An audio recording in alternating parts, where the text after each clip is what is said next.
Hi friends, welcome to Aghori YouTube channel.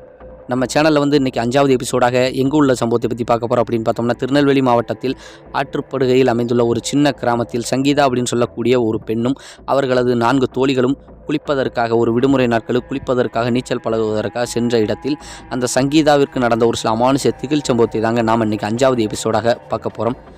மேலும் நண்பர்களே, நீங்கள் பார்த்து கொண்டிருப்பது அகோரி யூடியூப் சேனல். மறக்காமல் சப்ஸ்கிரைப் பண்ணி ஆல் அப்படிங்கிற பெல் பட்டனை அப்படிங்கோங்க. அப்போ தான் நம்ம போடக்கூடிய வீடியோக்கள் உங்களுக்கு உடனுக்குடன் வந்து சேர்ந்துடும். வாங்க ஃப்ரெண்ட்ஸ், நம்ம ஷோக்குள்ளே போகலாம்.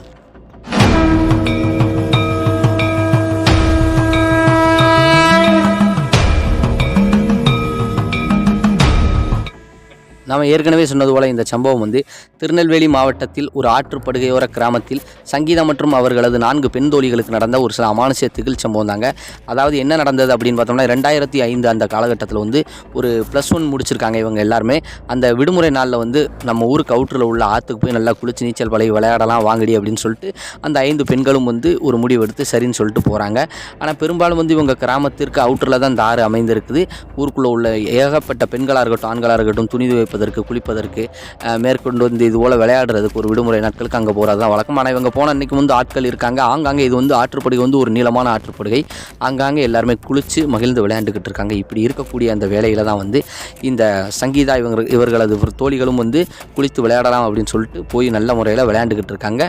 பெரும்பாலும் தண்ணிகளை பார்த்தா அந்த பிள்ளைகளுக்கு தொட்டு பிடிச்சி விளையாட இது போன்ற ஒரு ஆசை எல்லாருக்கும். தண்ணிக்குள்ளே ஒளிஞ்சுக்கிறதா இருக்கட்டும், அப்படியே நீச்சல் அடிச்சுட்டு போய் அப்படியே பிடிக்கிறது தொடுறது இது போலலாம் வழக்கமாக இருக்கும். கிட்டத்தட்ட ஒரு அரை மணி நேரத்து வரைக்கும் நல்ல முறையில் தான் அப்படியே விளையாண்டுக்கிட்டு அப்படியே போய்கிட்டு இருக்குதுங்க.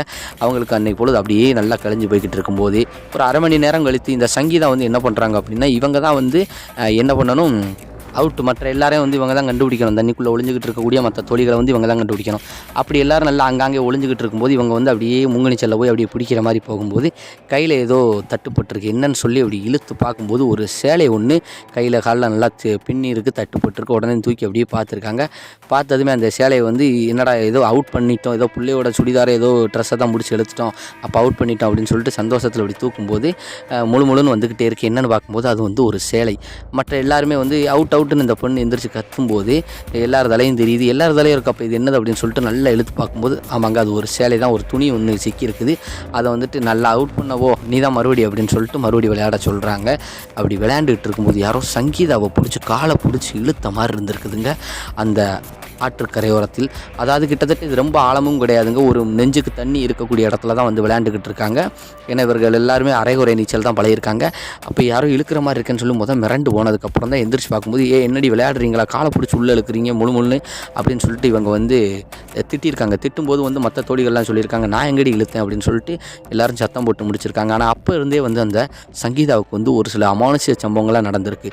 தலைமுடியை பிடிச்சி இழுக்கிறதா இருக்கட்டும், இவங்க யாரையுமே தொட்டு போக முடியாது. யாரையும் பிடிக்கிறதுக்கு முன்னாடி இவங்களை யாரோ உள்ளே பிடிச்சி இழுக்கிற மாதிரியே இருக்குது. அப்புறம் அந்த பெண் ஒரு கோவத்தில் போங்கடி நல்லா வரல, நீங்கள் என்கிட்ட ரொம்ப விளையாடுறீங்க சீண்டுறீங்க அப்படின்னு சொல்லிட்டு இந்த சங்கீதாவும் கோவத்தில் கிளம்புறாங்க. சரி சங்கீதாவா எல்லோரும் போகண்டி, அவள் ரொம்ப இதாயிட்டா அப்செட் ஆகிட்டா அப்படின்னு சொல்லிட்டு எல்லா பெண்களுமே தோழிகள் சரி போகலான்னு சொல்லி வீட்டுக்கு போயிட்டாங்க. ஆனால் அப்போ இருந்து தான் இவங்களுக்கு ஒரு சில அமானுஷ திகில் சம்பவம்லாம் நடக்க ஆரம்பிச்சிருச்சு. என்ன அப்படின்னு பார்த்தோம்னா, வீட்டுக்கு போனாலுமே இவங்களுக்கு அப்படியே ஒரு மாதிரி இருக்குது. யார்கிட்டையுமே பேச மாட்டேங்காங்க, உம்முனே இருக்குது. யாரோ இவங்க காதுகிட்ட பேசுகிற மாதிரி இருக்குது. திடுக்குன்னு இவங்க பதற மாதிரியெல்லாம் இருக்குது. ஏன்னா வீட்டில் பெற்றோர்கள் ஆற்றுக்கு போனேன் போகக்கூடாதுன்னு சொல்லி சத்தம் தான் போட்டிருக்காங்க. ஏன்னா ரொம்ப நேரம் குளிச்சுட்டு வந்திருக்கு, அதனால தான் உனக்கு டல்லாக இருக்க மாதிரி இருக்குது, டயர்டாக இருக்கிற மாதிரி இருக்குது, கொஞ்சம் ரெஸ்ட் எடுன்னு சொன்னாலுமே இவங்களால் நிம்மதியாக தூங்க முடியலை, ரெஸ்ட் எடுக்க முடியலை வீட்டில். இப்படி ஒரு சில அமானுஷ திகில் சம்பவங்கள்லாம் நடந்துக்கிட்டு இருக்கு. அன்னைக்கு இரவே கூட இவங்க நல்லா தூங்கும்போது இவங்க காலை பிடிச்சி யாரோ பரபரன்னு இழுக்கிற மாதிரியெல்லாம் தெரிஞ்சிருக்குதுங்க.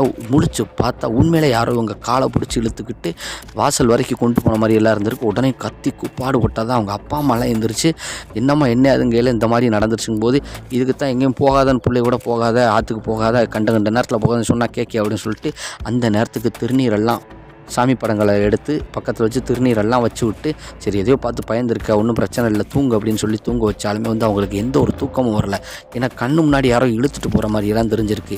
சரி அப்படின்னு சொல்லிட்டு அப்படியே பொழுது விடியுதுங்க. விடியும் போது எல்லோரும் நல்லா அசந்து தூங்கிட்டாங்க. இந்த சங்கீதாவும் நல்லா தூங்கி எந்திரிக்கும் போது தான் தெரியுதுங்க, சங்கீதாவை அவங்க அம்மா தொட்டு பார்க்கும்போது மேல் அனலாக கொதிக்கி காய்ச்சல் அடித்த மாதிரி இருக்குது. சரி ஆஸ்பத்திரி போகலான்னு சொல்லிட்டு ஹாஸ்பிட்டலும் கூப்பிட்டு போனாலுமே ஒரு 2 நாளைக்கு ஹாஸ்பிட்டல் கூப்பிட்டு போகிறாங்க. ஆனால் காய்ச்சல் குறைஞ்ச பாடில் ஒரு மாதிரியாகவே டயர்டாகவே இருக்கிறாங்க. யார்கிட்டையும் சரியாக பேசுகிறதில்ல, பெண்கள் வந்து தோழிகள் வந்து கூப்பிட்டால் விளையாட போகிறது கிடையாது, நல்லா கலகலன்னு இருந்த பொண்ணு இப்படி இருக்குது அப்படின்னு சொல்லிட்டு அவங்களே ஒரு மாதிரி இருக்கிறாங்க.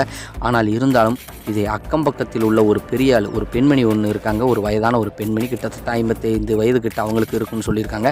அந்த 55 வயது உள்ள அந்த பெண்மணிக்கு வந்து இந்த சங்கீதாவை பார்க்கும்போதெல்லாம் ஒரு மாதிரி வித்தியாசமாக தெரியுது. உடனடியாக சங்கீதாவின் அம்மாவை கூப்பிட்டு, இன்னும் உன் பொண்ணு என்ன ஒரு மாதிரியாகவே டல்லாகவே இருக்கா அப்படிங்கும்போது விவரத்தை சொல்லும்போது, எங்கே போனா அப்படின்னு கேட்கும்போது, ஆற்று குளிக்க போயிருக்கா, காய்ச்சல் அதிலேருந்து போகவே மாட்டேங்கல, நீ ஹாஸ்பிட்டல் போனால் அந்த காய்ச்சல் குணமாகாது, இந்த காய்ச்சல் குணமாகனா நீ கோயிலுக்கு தான் போகணும், நம்ம ஊருக்கு எல்லைப்புறத்தில் உள்ள ஒரு துர்க்கை அம்மன் கோயிலுக்கு போய் இது என்ன ஏதுன்னு பார்த்தால் மட்டும்தான் இது வந்து சரிவர அமையும் அப்படிங்கும்போது, என்னம்மா என்னக்கா அப்படின்னு சொல்லி சங்கீதாவோட அம்மா கேட்கும்போது, இல்லை உன் பெண்ணை வந்து யாரோ ஆக்கிரமிப்பு செஞ்சுருக்க மாதிரி இருக்குது எனக்கு பார்க்கும்போது தோணுது. ஏன்னா அந்த பெரிய வயசு அந்த பெண்மணி வந்து பெரும்பாலும் வந்து இருக்கன்குடி இந்த மாதிரி கோயில்களுக்கு வந்து மாலையிட்டு நடந்து பாத யாத்திரையாக போடுவதெல்லாம் அதெல்லாம் வழக்கம்.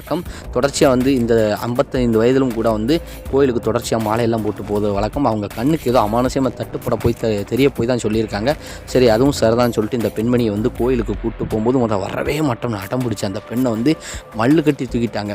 ஏன்னா 2-3 நாள் தான் அது எப்படி ஆக்கிரமிப்பு பண்ணிருச்சு, அது ஆன்மாதாங்கிறது வந்து கண்டறிஞ்சிட்டாங்க. ஏன்னா வரவே இல்லைங்கும்போது உடனடியாக அந்த துர்க்கம்மன் கோயில் பூசாரியும் வந்து சாமிகளுக்கு நல்லா பூஜையெல்லாம் செஞ்சுட்டு சோவியெல்லாம் போட்டு பார்த்துட்டு கொஞ்சம் நேரம் கழித்து அப்படியே உக்கிரமாக அப்படியே சாமி ஆடுற மாதிரி ஆடி சொல்கிறாரு, ஆமாம்மா உங்கள் பெண்ணை வந்து ஒரு இறந்த பெண்ணின் ஆன்மா தான் பிடிச்சிருக்கு.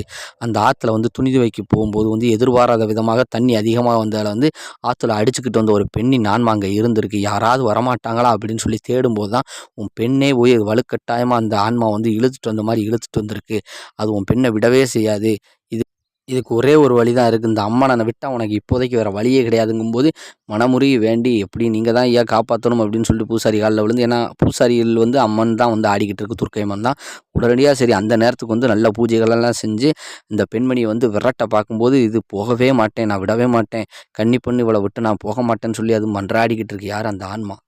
பல போராட்டங்களுக்கு மத்தியில் வந்து அந்த கோயில் பூசாரி வந்து உக்கிரமான ஒரு சில பூஜைகள்லாம் செஞ்சு, அம்மனின் கோபம் என்னன்னு தெரியும்ல, இல்லாமல் பண்ணிடுவேன், அழிச்சிருவேன் பார்த்துக்க, இந்த இடத்த விட்டு காலி பண்ணிடும், நீ உன் உயிரை வந்து எப்படியோ இழந்துட்டு அதுக்காக வந்து இருக்கிறவங்கள நீ கஷ்டப்படுத்துவியா, சீரழிப்பியா அப்படின்னு சொல்லிட்டு ரொம்ப உக்கிரமாக ஆக்ரோஷமாக அந்த கோயில் பூசாரி சொன்னதுக்கப்புறம் அப்படியே மிரண்டு போய், சரி நான் போயிருந்தேன் அப்படின்னு சொல்லி பதறி போயிடுச்சு. ஏன்னா அது போதுக்கு முன்னாடி ஒன்று கேட்டிருக்கு, எனக்கு பொட்டு பூவு மேற்கொண்டு வந்து எனக்கு பலகாரங்கள் தின்பதற்கு 1-2 கேட்டு எனக்கு இதெல்லாம் வாங்கி படைச்சாலும் நான் வந்து போயிருந்தேன், இந்த பெண்ணை நான் என்றைக்கும் வரமாட்டேன், இந்த பெண் அங்கே என்னை தேடி வராத அளவுக்கு நான் இனிமேல் வரமாட்டேன் அப்படின்னு சொல்லிட்டு அந்த ஆன்மா வந்து வாக்குறுதி கொடுத்ததுக்கப்புறம் மயங்கி அப்படியே சங்கீதா கீழே விழுந்துட்டாங்க. விழுந்த உடனே அந்த கோயில் பூசாரி வந்து துர்க்கம்மன் பூசாரி வந்து அந்த ஆன்மா வந்து சொன்னது மாதிரி விட்டுட்டு போயிருச்சுமா, நீங்களும் சொன்னது மாதிரி அந்த ஆன்மாவுக்கு வந்து நீங்கள் எல்லாம் அந்த ஆற்றுப்படுகை ஓரத்தில் வந்து செஞ்சுருங்க, பொட்டு பூவெல்லாம் வாங்கி வச்சு செஞ்சுருங்க, இனி கிட்டத்தில் வராதுன்னு சொன்ன உடனே அன்னைக்கு மாலையிலே வந்து சங்கீதா கையாலே அதை செஞ்சு வச்சுட்டு 3 தடவை காய்ச்சி துப்பிட்டு அப்படியே வந்தது தான். அதுக்கப்புறம் வந்து இப்போ வரைக்கும் சங்கீதா அந்த பக்கத்தில் உள்ள சங்கீதாவுக்கு எந்த பிரச்சனையும் நல்லா கல்யாணம் குடும்பம் குட்டின்னு இப்போ நல்லா இருக்காங்க.